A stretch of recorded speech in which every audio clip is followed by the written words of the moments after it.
কিরে আসস কে? এত মনে খুশি কে? আরে মোবাইল টিপতে ভালো লাগতেছে না রে। কালকে একটা ঘটনা দেখলাম, ঘটনাটা বারবার তুই চোখে বাইসা উঠতেছে। তুই কিভাবে মেয়ের সাথে সম্পর্ক করলি, ভালোবাসলি, কালকে দেখলাম এক পোলার সাথে সেই মেয়ে হাত ধরে করতেছে। এই মেয়ে কি আর হাত ধরে করবো?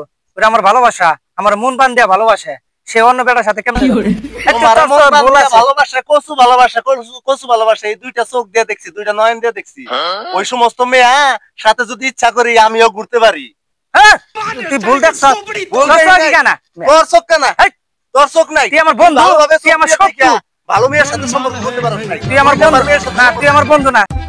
এই গেছে গেছে, এই আস্তে আস্তে আস্তে আস্তে আস্তে আস্তে, আরে আস্তে আস্তে ভাই, কি হয়েছে কি হয়েছে?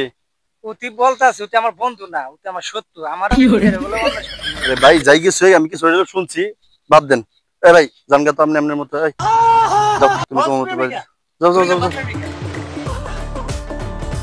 জীবনে কিছু করতে হলে আগে শত্রু বাড়ান, তাহলে জীবনে কিছু করতে পারবেন। দেখলেনই তো বন্ধু বান্ধব কিভাবে অ্যাকশন শুরু হয়ে গেল।